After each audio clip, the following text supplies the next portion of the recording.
Hey, everybody, it is Thursday. It's not Wednesday. It is Thursday. Happy New Year to everybody. And this is another edition of Snipes and Stripes on nofilter.net. And I'm pretty excited. I'm excited about this one because I think we are halfway through the season. Yep. And there's a lot of crazy things going on in the league right now, Tim Peel. But Happy New Year, my friend. How we doing? I'm awesome, buddy. Happy New Year to you as well and all our listeners. Yeah, we got a lot to talk about. Vegas Knights at the top of the standings. Didn't really see Wow. that coming at the beginning of the year. Winnipeg and Washington Capitals. So we'll get into And then OB. we have not the Capitals, but the Capitals New York Rangers that we Oh, need to maybe. we're What an gonna absolute debacle of an original six team happening right in front of our eyes that we can have a conversation with. First, thanks to Whiskey in the Wild, the best chocolate whiskey of all time. Go to whiskeyinthewild.com for the best experience that you'll ever have with the whiskey. And you're obviously you're Good neck protecting net guards. guards and our Bet online.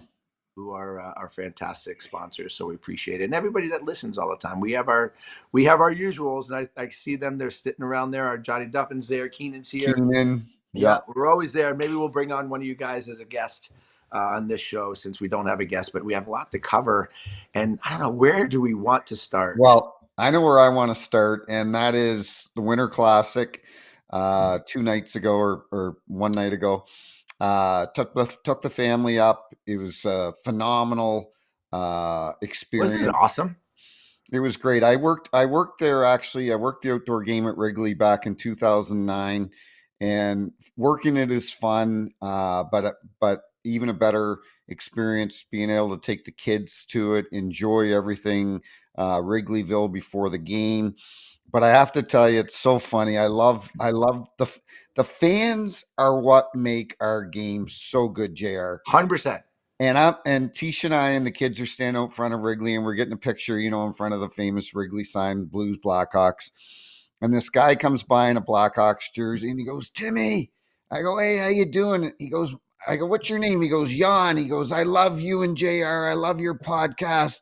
I go, "Jan." I go, we get a picture. I go, "Where are you? What nationality are you?" He goes, "I'm Polish." He goes, "Like Mariusz Czerkowski." I go, "I remember Anyway, I ran into him 2 or 3 more times at Wrigley. That's The great. nicest people, the nicest person. He said he listens all the time. So shout out to Jan. I know you experienced that too. Listen, I saw you at center ice. You're with Denny Savard and Chelly, 3 Chicago Blackhawks legends. You look so happy. You look Yeah. so at home. The fans there absolutely love it. I love It was you. great. It was Tell great me, that tell me how good that felt. it's great. I'm glad that it showed. I made a couple texts yesterday to a couple people. That that was one of the happiest that I've been around hockey in a long time, Yeah, and it was because it was a special moment. And I know what it takes to be involved in special events in the National Hockey League. I know what it is to be part of a special event, especially representing the Blackhawks, which made me so happy. Um, Being in Wrigley Field, seeing all the fans, and what you said is very true. Fans make our game. yeah, they do. And it was raining all day right up Uh-huh. until the game. And people were out there in droves, wet, cold, Mm-hmm. just all in great moods, and then made that spectacle look even better. I thought the league did a great job putting the game on. I thought the Hawks did a great job in making sure that everything went off without a hitch. It was really well done, at least from my perspective. But I had so much fun. Um, Being down on the bench, talking to the referees, saying hi to the trainers, Yeah. fist bumping with all the coaches. All the players came up to meet Chelly and Savvy and congratulated us, saying hi, giving us the respect, except for one. Oh Except boy. for one. Oh boy. There's and I'm just gonna say this because I care and I want to make sure that you know it's understood.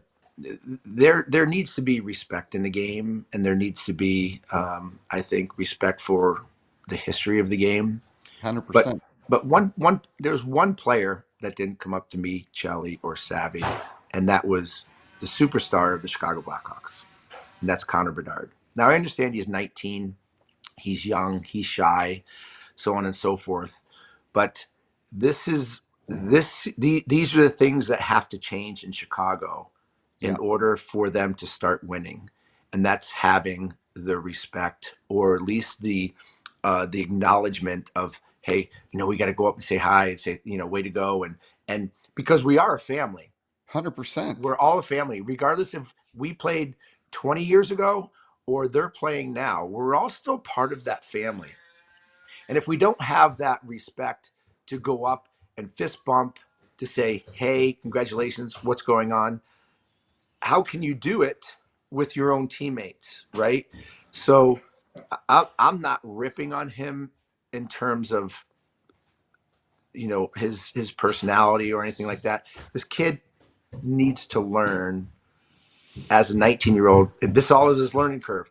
His learning curve has to be, if he's going to be a captain of this team, there's a lot of things that he has to think about in terms of being that leader and being that captain. And unfortunately, he dropped the ball on that opportunity. And Yeah, um, that's tough to hear, because I see how other young stars in the league, I look at Connor McDavid, I look at Nathan McKinnon, I look at different guys around the league that show the veterans, show past players the respect. Um, well, you know what? It's funny you brought that up because we got back to the hotel room and Bronson, we're into the game on New Year's Eve. We're watching it. We're paying attention. And after the game, I said, "Did you even notice Connor Bedard tonight?" And he goes, "No." And I go, "That's not good." And so I sent out a tweet, and now it's all over social media, and everyone's like, "Oh, Peel, blah blah blah." But I said Bedard is no Celebrini because I've seen Macklin Celebrini play a couple times live this year, once live in St. Louis, and then a few times on TV. And you kind of were critical a year ago about Bedard and his potential, and all I said was Bedard is no Macklin Celebrini, and so that's obviously garnered a lot of attention. And but I watch him, Jr., and you can have all the skill in the world, you can have, but it doesn't necessarily make you a good hockey player, you know. no. And you know what? Maybe it's too early to tell. Um, but I don't know, man. I think the media and the NHL hyped this guy up so much. They wanted to make him the next Connor McDavid, and we'll see. But my initial impression after watching him for 2 years now, a year and a half, is he's a good player. But is he going to be a superstar in this league? I don't know. Time will Yeah, tell. Keenan in the chat group just said sophomore slump. No, I don't. It's not a sophomore slump. Um, this is about growth. The kid, what you said, he's got tremendous skill, tremendous hockey intelligence, right? Um, I think he's more offensively intelligent than defensively intelligent, and maybe Mm, he needs to learn how to play defense more, or at least have a cognizant attention towards playing defense more than offense. At least for now. Um, he's small. He's not strong. He's got things going against him, which is okay. He's 19. I'm not ripping on him for what I want him to understand is that there are expectations as a top-notch player that he has to live up to. Number one, he does have to play both ends of the ice. yeah, Okay. That's very, very important. That's number one. Number two, he's got to be a good vocal leader. He's got to be a guy in the locker room that everybody looks to for that energy, for that verbal, and for that, I think, that attention and care in the locker room that you show with your words, that you show with your face, that you show with your energy, or your body language. um, yeah, language. He needs to show that. For some reason, I see deer in headlights. Mm-hmm. I see somebody questioning themselves. I see at some points, at sometimes a lack of confidence, um, and to be totally honest with you, a lack of gritty, intense bite. Yeah. Okay, I don't care how big you are. I mean, we just talked to Theo Fleury a couple weeks ago, who was Right. smaller than Connor Bedard, that had a bite like nobody else's business. Mm-hmm. Um, Listen, we don't need him fighting, but it's the energy, and everything becomes a mentality. It becomes a personality and a mentality. And he's in that time where he's really can learn. He needs to grow and he needs to understand who he wants to be, who who he's expected to be, and what his teammates need him to be in that locker room. And if he doesn't, the last thing I want to happen with this kid is have him lose the respect of his teammates in the locker room Mm-hmm. because maybe because he separates himself from the team or doesn't inject himself into the middle to be vocal, to be engaged, to be the guy who's, Mm-hmm. so um but they do have one thing going for them. They have a great captain in Yeah, Nick they do. Foligno. Nick Foligno cares a lot. I think he's really embarrassed right now what's going on, and I think he will do his best to try to get people to come out of their shells, because you know what needs to happen in that locker room? All those players need to be called out Yeah. one by one, and they need to be yelled at, and they need to be told what they're doing wrong. They need to be told when they're playing like shit, and they need to do it after every game. Each player accountable. They should be going around that room and not being afraid to hurt somebody's feelings and say, Connor, you were terrible tonight. Yeah. Pat, you didn't do your job. You didn't drop your gloves and fight for this guy, or didn't make that hit, or whatever the case may be. Mm-hmm. Until they make each other accountable to each other in that room, I just don't. Everything's too quiet right now.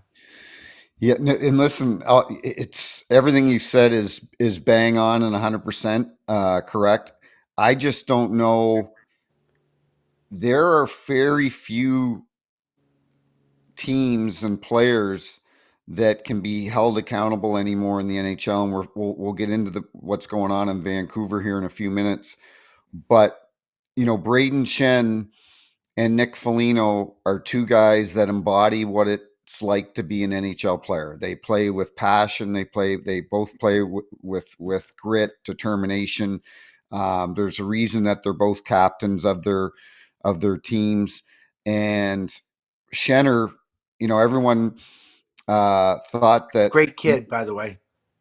everyone thought that Nick Foligno challenged Shen because they were losing. Shenner has so much respect for Nick. He's like, "Hey, can we fight?" Because in post-game interview, Shen goes, "I don't know if I'll ever get to play in one of these again." He goes, "I wanted to fight at Wrigley Field in an outdoor game." But that's the kind of guy Nick Foligno is. Nick's like, "Yeah, sure, let's go." And Shenner even said, he goes, "Nick got the best of me, but he goes, it didn't matter. I wanted to fight." We're not saying that that's what, but what I'm saying is a lot of these younger players, JR, I see it even on the Blues team. A couple of their younger guys, they go up and down. That game, that Winter Classic game, show some passion. Show some. You guys are getting embarrassed at home. Go out and cross check somebody, punch somebody in the face, do something. These Yeah, fans, like Nick Foligno said, I'm embarrassed that these fans spent good money and saw this. That's the type of effort you're going to give. yeah, yeah. It's really hard, and it is the care. It they're right on the cusp of being okay with losing. Maybe they're already in it. I don't know. But they're on the cusp of getting comfortable losing games. And that becomes a we see what happened in Buffalo. They're 13 years out of the playoffs now because they've Yep, become comfortable with losing. And I care about this team a lot. I know you do. And you know, I and But that's those are the fears that I have. but And JR, hopefully, that really bothers me.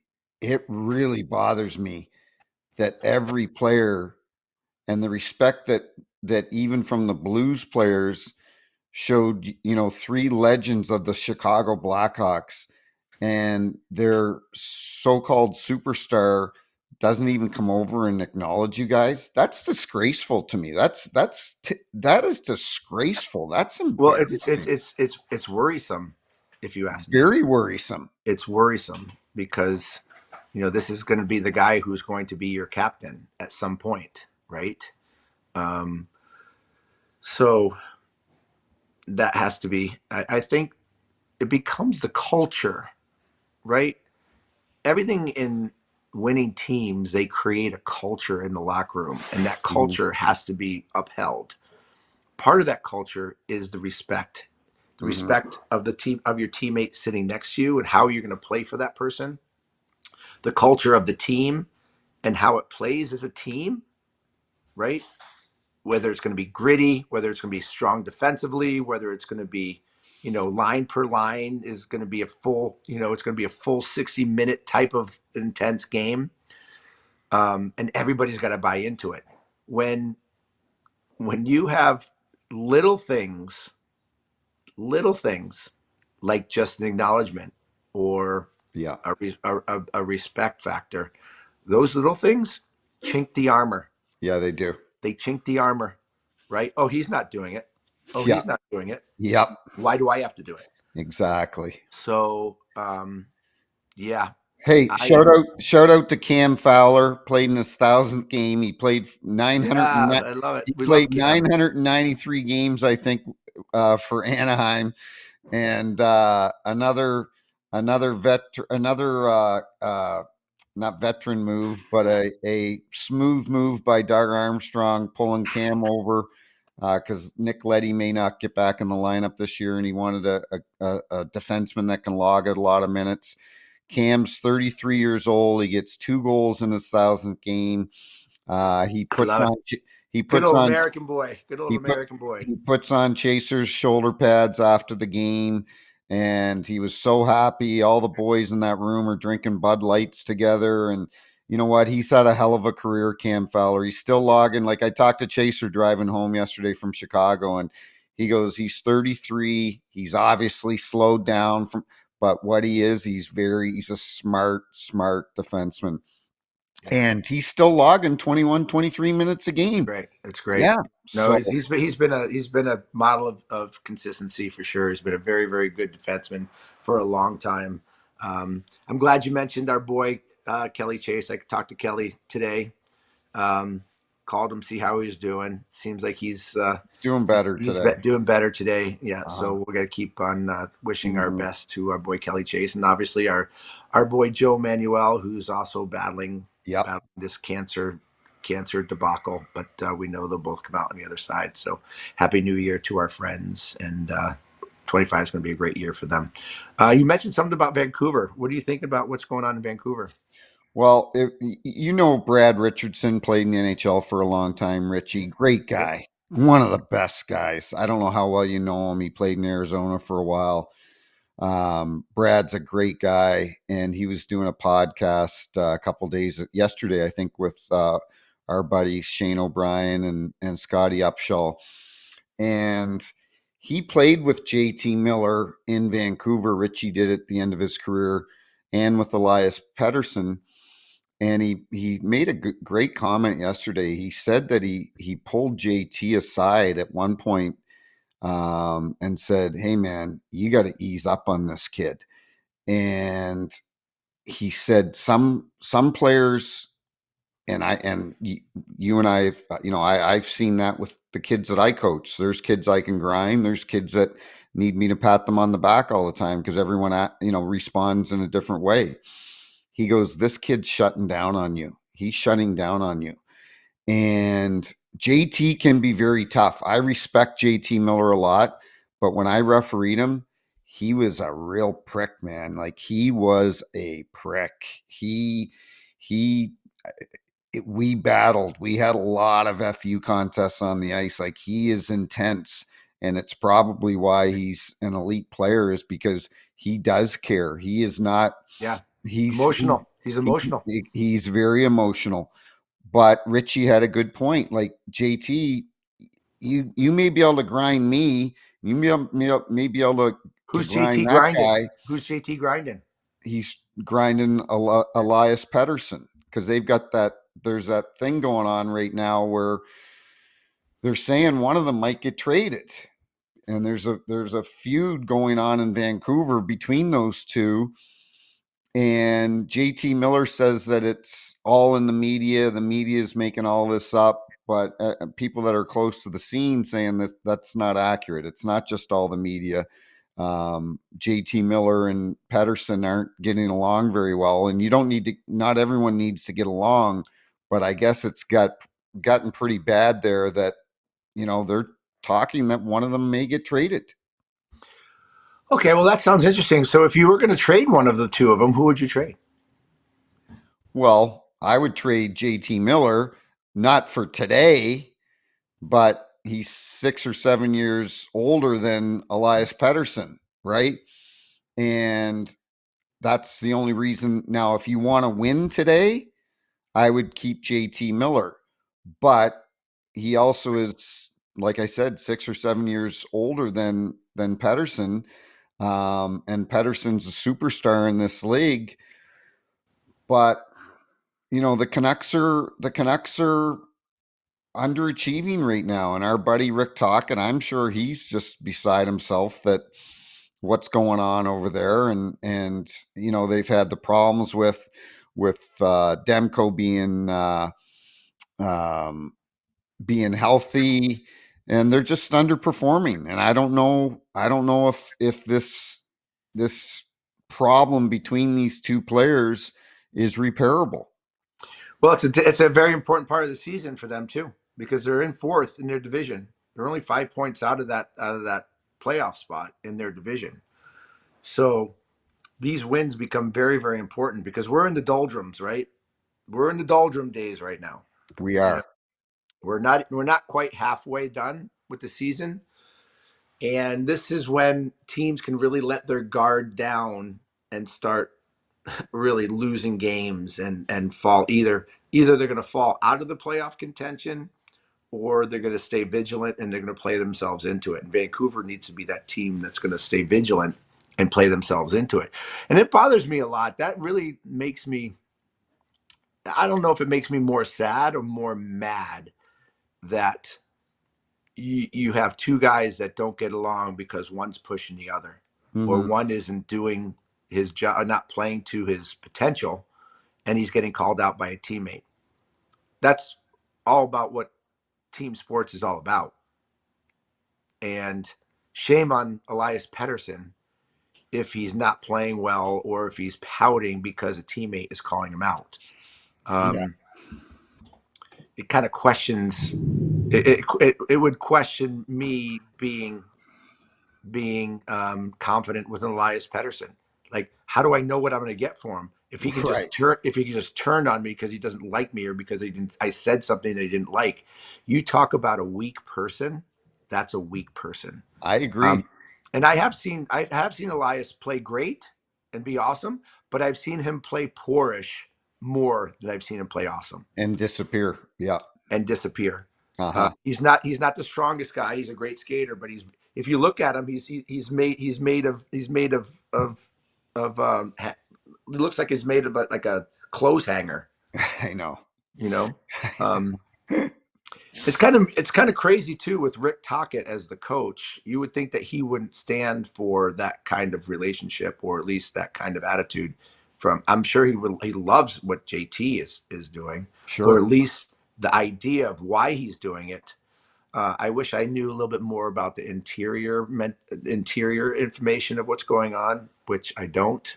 But I question Elias Pettersson, to tell you the truth. Well, JR, I think part of the problem with being a National Hockey League coach now is you're not necessarily, your role isn't just to coach. Your role is to be a part-time psychologist and psychiatrist, because you're dealing with so many different personalities, and it seems like it's just the world we live in, with a lot of people that are soft. And like I said, all I said was Celebrini. Bedard's no Celebrini, and now it's all over social media. Peel calling out Bedard. It's like, holy God, our society is so soft now. You call somebody out, and it's like you kicked their dog and ran over their cat. It's like, it's unbelievable. It's so it's got to be difficult for a guy like Rick Tocchet, that would literally fight every night for his teammates, do everything for his teammates, be the ultimate team guy, and have to deal with these personalities that, when times get a little tough, they maybe fold up their tent and go home. Yeah, well, but it has to start changing somewhere, and the only place it starts changing is in the locker rooms. In the locker rooms, the boys have got to stop worrying about feelings. They have to stop worrying about calling somebody out, about Yep. yelling. Um, feelings don't win hockey games. They don't. No, they don't. Feelings don't win hockey games. Um, Teams that are all on board and accountable to each other. And you said it earlier. I played on a lot of teams where I didn't like everybody on my team. Right. I respected everybody on the team, but I didn't like them. I didn't have to Hmm. hang out with them, but I'm Hmm. sure as hell gonna go out there and play hard for them, because I'm gonna play for the emblem that's on my chest and have a little bit of pride in the emblem that I wear on my chest. Exactly. You know what they always say? You always play for the front of the shirt, not the back of the shirt. Correct. Um, it just seems like there's too many people that have um, that very weak, sensitive system, that their feelings are more important than their production, right? Um, Mhm. and that's too bad. But the only way that's going to change is that mentality has to change, and that feeling of that lack of durability. You have to build that thick skin, and the only way you're going to build that thick skin is by consistent grinding. And we're going to see. You'll see who is made to play and who's not, and the ones that aren't are going to get pushed out. But soon that's people are going to see that, and then they'll be like, I'm not going to let that happen. Mhm. But it's a lot like all this woke stuff is getting pushed out. It's Mhm. because finally everybody's pushing back against it and say, no, no, we're not We're not, doing that, yeah. and it's going away, right? The same thing can happen in the locker room with feelings, and so I don't know. Luch says take JT to the Rangers, because obviously the Rangers need some help, and the Rangers need more than JT Miller Well, to get some help, man. This our buddy Sean Avery has been all over Zabinajad. He's got this he's got a pointer stick like a teacher would use, and he's pointing on the screen Zabinajad the last couple games. He goes, dry hair, dry hair, dry hair. He's like, this guy is not even working hard. But before we get into the Rangers, I have a major concern for our buddy Craig Berube up in Toronto, and that is Austin Matthews is out again with that wrist injury that he missed 9 games with earlier in the year, and is now going to miss his second or third game. This is the injury that he re-aggravated this year and went to Germany um, to see a specialist over there, somebody that he's worked with in the past, but this is a big concern for Toronto, JR. Austin Matthews is top he's three player in this league, yeah, he's 30% of that whole team scoring. and now you've got the Four Nations Cup coming up, and you and I have got we jokingly got into it with Billy Guerin last time about players playing in that and getting hurt. Can No, can Austin will, Austin Matthews Austin go will not play in that if he's not 100%? will not be playing in that Four Nations Cup, in my opinion. If he's battling this injury again, and this keeps him out for any length of time in this aspect, if I were the Toronto Maple Leafs, I'd say you can't go play.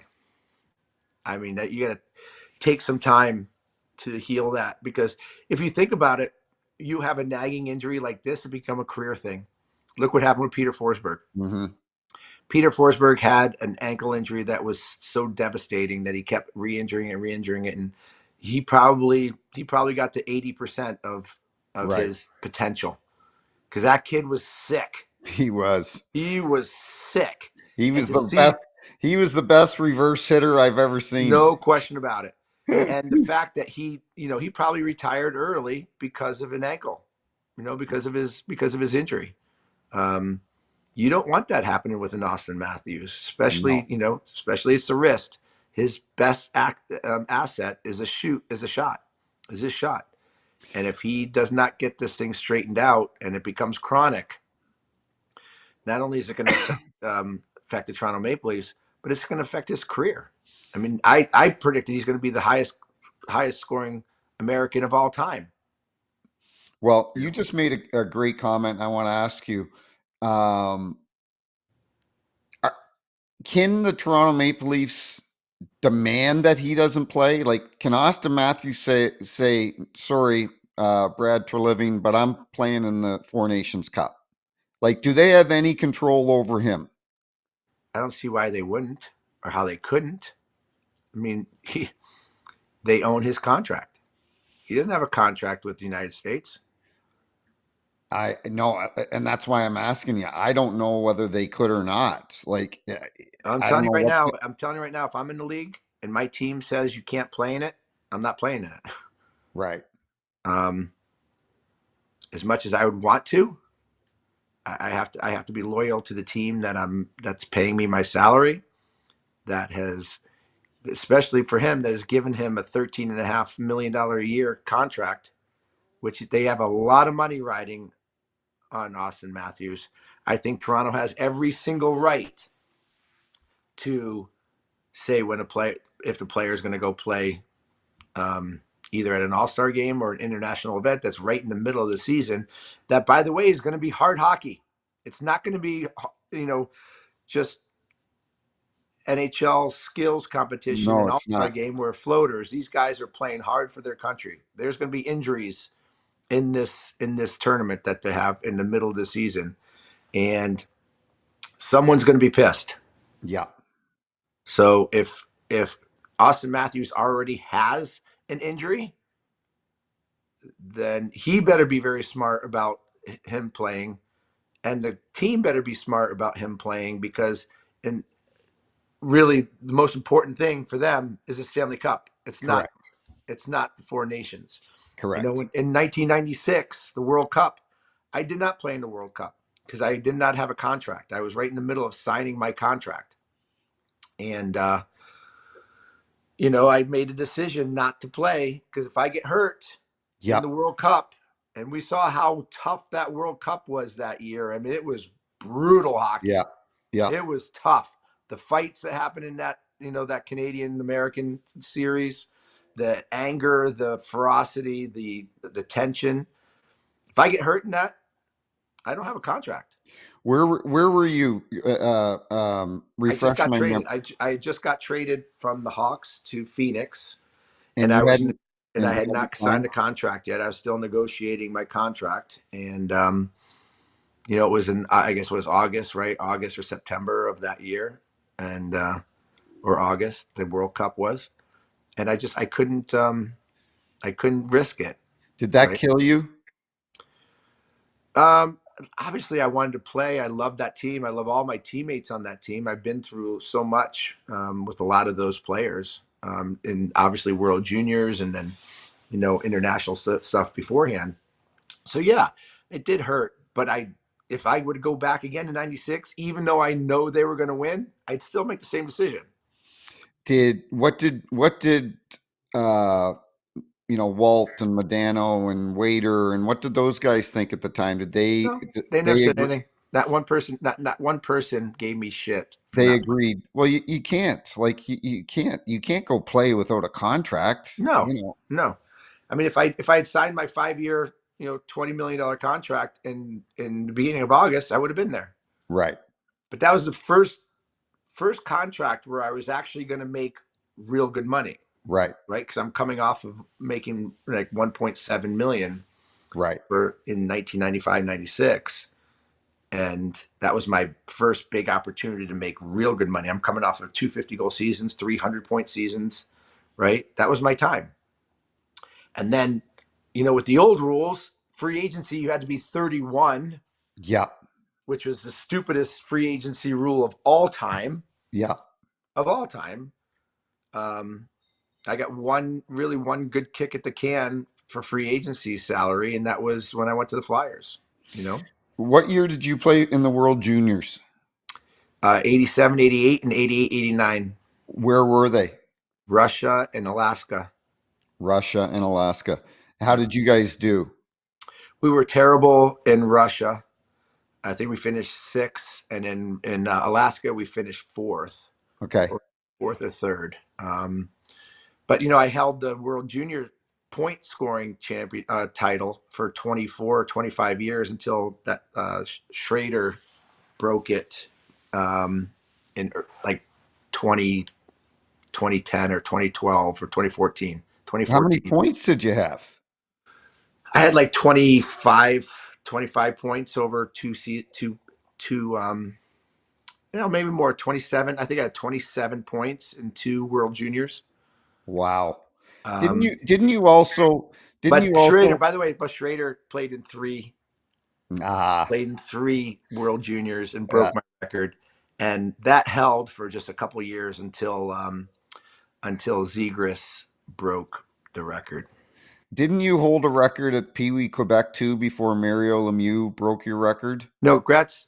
So Gretz, I think scored 7 or 8 in one game. I scored seven in a You game. scored 7 goals in one game at Pee Wee Yeah, Quebec. yeah, yeah, That's unbelievable. The best yeah, hockey players in the world are playing yeah, in that tournament. yeah. And we were playing in that the international division, or the one with all the NHL teams, all the best from each region. That's awesome. That's unbelievable. Yeah. Um, well, we'll move on from Austin Matthews. Hopefully, as you know, like wrist injuries can nag you for years, Years. years, Yeah. because you're using your hand, Constantly. whether it's buttering toast, pouring milk, like Yeah. like Constant. constantly. I remember mine bugged me a few years ago, and I had to get some injections in the sheath of my wrist, and Yeah. yeah, it can linger. So Hey, let's bring somebody on. Let's bring somebody on. When we haven't done this in a long time, but okay, let's do it. Let's bring Luch on. Luch, Luke. it's get to see Luch. We haven't seen him in a while. I know he jumped on right when we started the show, but it'll be good just maybe to get his opinion about a couple things. He's very active on the chat, which we love Yeah, everybody to be active on the chat. there's There Luke. he is. What's up, Hey, how's Luch? it going, guys? Hi, buddy. How are you, man? Good, good. Happy New Year to you. Happy New Year, guys. So perfect that you have the Rangers hat on because this is a nice segue into figuring out. First of all, I would love to get your reaction on the Drury and Truba situation. I've never seen a player rip a general manager on Oof. social media. And listen, we've seen Commodore go after Babcock, but this rant by Truba on Chris Drury was epic. What was your take about all that? Yeah, I mean, that was a little crazy. There were a lot of AI ones too that I'm sure you probably saw a lot of them that were fake on the internet too.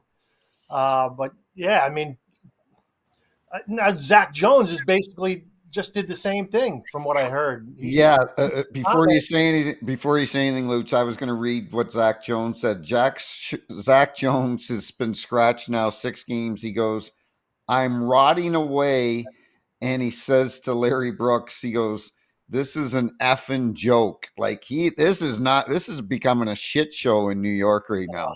It's crazy. I just can't believe what's going on there. Now Shosturkin's out. He's on IR. Yeah, I mean, it's just getting worse and worse over there. I don't get it. It's I guess there's a disconnect somewhere in the locker room. I'm assuming. Well, I don't know. Listen, this is a classic case of players giving up on somebody. Right. And whether it's a group thing, or whether they all just feel the same way at the same time. I don't know what it is, but they're revolting against something. Yeah. And I mean, what are they? Where they've won 3 games in the last 18 or something crazy like that. There's way too much talent on this team to be losing like that. Right. Right. There's got to be some changes coming soon. I'm hoping, as a Ranger fan, I'm hoping there are some big changes coming. But Luch, like, this is the problem that I have is now, like, a Spencer Carberry, who's been in the league I think 4 years, is one of the most tenured coaches in the NHL, and it seems the only way that teams get fixed now is firing their coach. And Peter Laviolette won the President's Trophy last year. I know Peter very well. I respect Lavi a lot. He's a hell of a coach. Don't tell me that he's lost that room in a year, and I don't believe it for a moment. But then on the other hand, I've never heard of a team quitting on the GM. I've never heard that before. But I think there's some validity to that, where they're pissed off with how Barclay Goodrow got let go. He was popular in that room. Then they traded their captain Truba and treated him with a lot of disrespect. So, do you think there's any validity to that they're revolting against Drury? I mean, it could be, sure could be. I mean, you got players like Panarin and Kreider. These guys are just not playing up to their talent. It seems like you wonder if it's if they're holding back a little bit. Who knows? What's everybody like? I don't read the media out there, or what's the media saying, or the word around the Ranger fan base. There's got to be a lot of anger. I mean, or amazement. But what are they saying in the papers? I mean, is that Donkey Brooks holding them accountable at all? What's he saying? I mean, not that I really put 2 cents into what Larry Brooks says in the paper, but I'm sure the papers can't be good for him. Yeah, I'm not really sure exactly what they're talking about, but like I said, I think they just need to make a few more changes, maybe change it up a little bit and see what happens. I think they need major change. They don't need me to make a little bit of change. There's got to be a major change, because there's a major mental flaw going on right I now. agree. You trade one, you go 1 for 1 or 2 for 2 with players. That's not enough. That's going to change this team right now. Like you just said, Luch, Kreider. You didn't even mention Zibanejad. Oh, Avery's been all over him. His work ethic is atrocious right now. It looks like they're just like, you know what, we're done. We're done. We're going to collect our 7, 8, 9 million, and we'll let them figure it out. But to me, it looks like they've written the season off, which is unbelievable.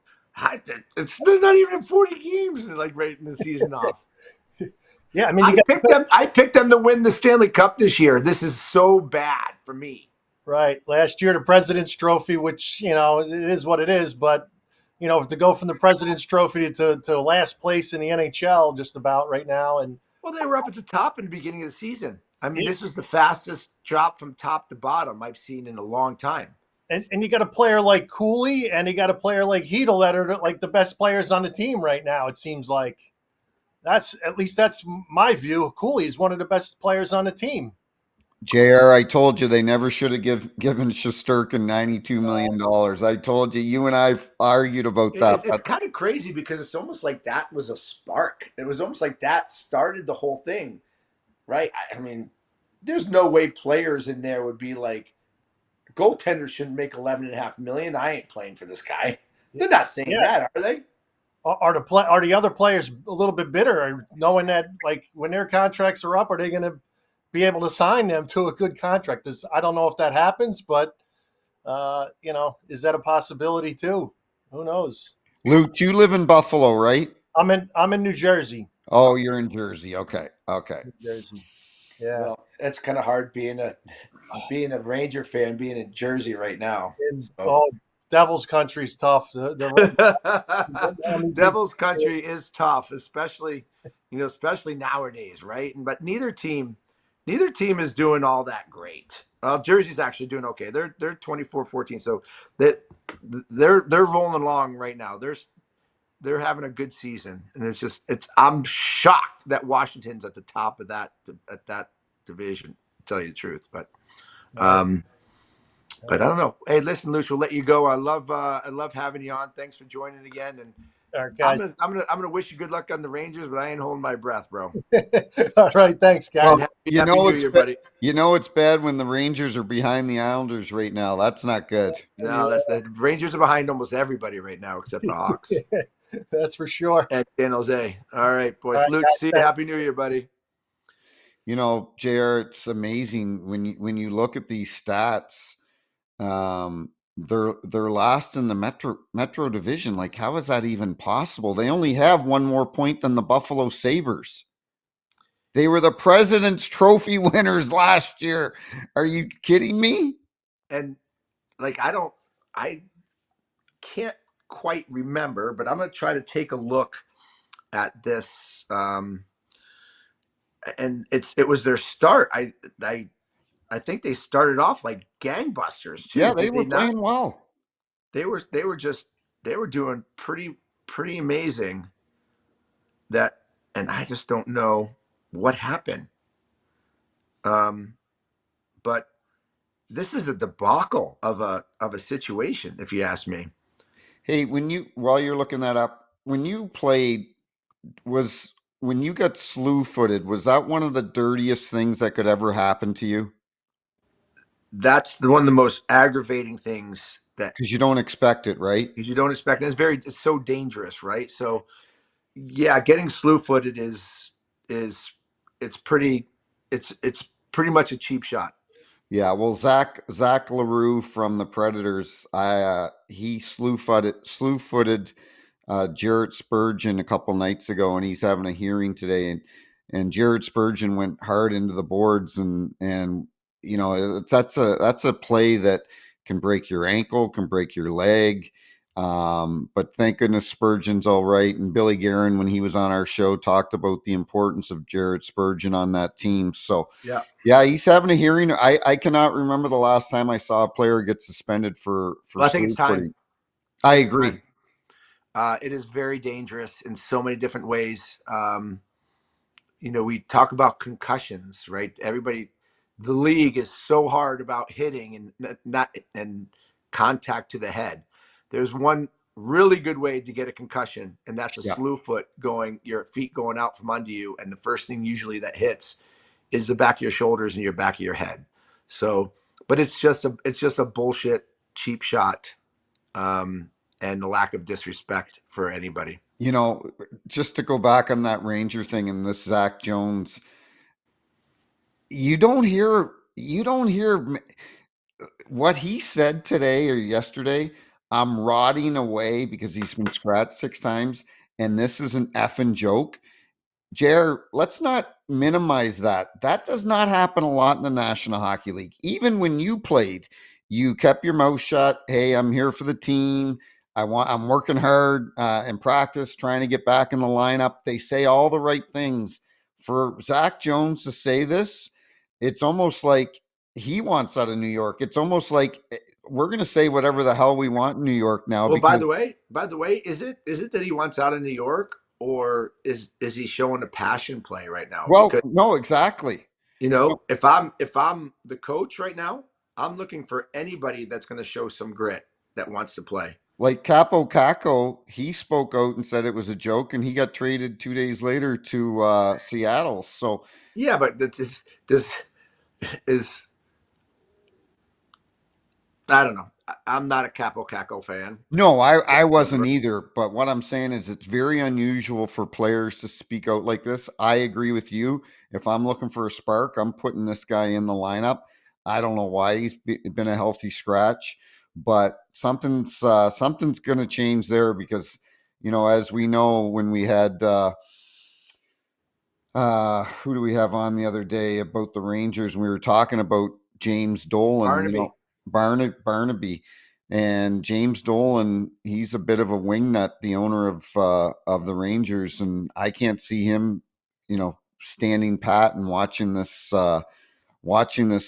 ship sink right now, because this is too good of a team for them to be where they're at. And I hope, and I'm maybe a little biased because I like Peter Laviolette. Unfortunately, he'll probably take the rap, but I think that's bullshit because Peter's a great coach. He had the He President's is a good Trophy last coach. year. I agree with that. I agree with that. You know, um, Vegas surprised you at all? I'm surprised that Vegas is first in the NHL. I'm surprised that they're first in the NHL. Yes. Am I surprised that they're near the top? No, because, buddy, what surprised me more about Vegas is they made it to the Stanley Cup in the first year. If And, there's a team, if there's a team in the National Hockey League that does things the right way, it's Vegas Golden Knights, and I'm talking about every aspect of the and word. and they're 2 points behind Winnipeg. Winnipeg's one, but I was reading power rankings today, and they had Vegas number one. That's why I Yeah, said I mean, number it one. doesn't surprise. No, it doesn't surprise me, and it seems like they continually have a mentality of playing the same way. They're a very consistent team in Yeah, the they way are. they play. Um, a lot of people thought getting rid of Marchessault would have been a Uh big huh. deal, right? Uh huh. No, they just keep going right at it. I think Jack Eichel has has become a model of consistency as a hockey player, I agree. and he is one of the top guys. And I also think it's a great place to play. Great place to play. This is a first class organization that has a first class practice facility. Yep. They have an amazing entertainment team, and what they do in their marketing department, and how much fun they make it for their fans to go watch a game, and then they allow their players to be part of the culture of Las Vegas, right? And it's a good place to live. I bet you those guys have a blast living in Vegas and being able to go out onto that ice in front of an energetic crowd where the team is playing the best music and entertainment all over the place. And how can you not get energized as a player when all this is going around you and the team goes, yeah, we're going to spend money on you. We're going to make sure that you get the right players. We're going to bring the media in. We're going to bring everybody closer to you guys so we know you. It's a They've got a well great run, owner in Foley. great owner, George well Mc, run machine. George McPhee basically built the Washington Caps and then left, and the Caps won the trophy. I think won the Stanley Cup the year or two later, and that Brian McClellan was kind of given credit for winning the Stanley Cup, but George McPhee built that team. George McPhee did a tremendous job going to Vegas. Then he brings in Kelly McCrimmon, very well respected hockey guy. So from the owner to McPhee to McCrimmon to Bruce Cassidy, it's just a well-oiled machine there, It is. and it's impressive to see. And you know, you talk about that market, and then you go to a small market like Winnipeg, where it's probably minus 20 there today, but they're first in the NHL with 55 points. They had a slump for about a month, Yeah. which every team does throughout the season. But and a lot of people, JR, especially on the East Coast, a lot of people don't get to see the Jets play. This is a really, really, really good hockey team, and they probably have the best goaltender in the league with Connor Hellebuck that people will get to see at the Four Nations Cup because he'll be the starter for the U.S. And they're just a great hockey team. Yeah. Well, they're one of my favorite teams. I mean, Chicago, Philly, Vegas. You know, those are my teams that I really watch a lot. Really, I watch. Um, as much as I love San Jose, I know unfortunately they're they're a long way from Well, any. your LA Kings, they're 22-10. You got to Our give them Kings, credit. I didn't see I it. love my Kings. I love my Kings. Each year I follow the Kings, love the Kings, and love Luke Robitaille and my buddy Blakey, Rob Blake. I get so mad at myself for playing bad the one year that I was there. I feel so guilty of playing bad because I am a huge Kings fan. I love the Kings, I really do, and the fans are great. But I always wish them the best. I'm actually going to go to a game here in a couple weeks against Florida Panthers. I'm gonna go watch Florida up in LA Nice. later in the month, so that'll be a lot of fun. But Kopitar just keeps trucking along. He just keeps trucking along. he is the class of the NHL, man. He's Anze Kopitar unbelievable. is the class of the National Hockey League. I don't care what anybody says. He is a model of consistency. He is the epitome that he epitomizes the gentlemanly great player with competitiveness. And If he had played in the Canadian market, he would be so much more admired than what he already is. He's already, but it's the hockey people know that Anze Kopitar is a tremendous player. But your average fan, they know he's good, but they don't realize how good he's been or good and how consistent he has been every year in the NHL. Afterwards, he's just going to go back to his country and maybe run for president or prime minister of his country. Right. He'll win because he'll win. He's the most famous athlete in his country, which he deserves. He is the best. Slovakia, right? Slovenia. Yeah, Slovenia. Yeah, it's a great country to be a great NHL player from. There's no question about it. But anyway, what a good show. It's a good way to start 2025 PLZ. Let's see what happens here. We're going to have the Ovechkin watch. He has 27 goals. He's back in the lineup, scored 2 goals early. But we'll see if that ankle is going to impede him. Does he have a chance to get it this year? Some say no. He's got over 40 games. He needs 27. I would never put it out of Ovi's chances, but we'll see. You know what? Just 2 quick things is we have to give Washington a lot of credit. Last year you and I, they were the second oldest team in the NHL, only to Pittsburgh. What they've been able to do is remarkable. Shout out, I think they play tonight or tomorrow, USA, tomorrow I think. No, it is tonight. USA and Switzerland, and Canada versus Czechia. And the USA beat the mighty Canadians in Canada. I won some money against my buddy. In Canada to boot, in Ottawa. And so, you know tough what? on the Canadians. They lost to Latvia and lost to the Americans. So I'm sure the Canadians aren't too happy up there, but they can change that right now. But I don't want to piss off my Canadian family and friends, but I got to be honest. I've lived here for 23 years now, and I'm rooting for I see what's on your hat, buddy. I see what's on your hat. Yeah, you see what's on my hat. It's a good old American flag. So anyway, that'll be fun to watch. Absolutely, buddy. Well, we will see you next week. We appreciate everybody for watching. Thanks for jumping on. Everybody in the chat line, our Whiskey in the Wild, our Protected Neck Guards, and our Bet Online. We love you guys, and we can't wait to see you next week. So happy 2025. And from PLZ and myself and Snipes and Stripes on nofilter.net, we will see you next week. See you, buddy. Bye-bye.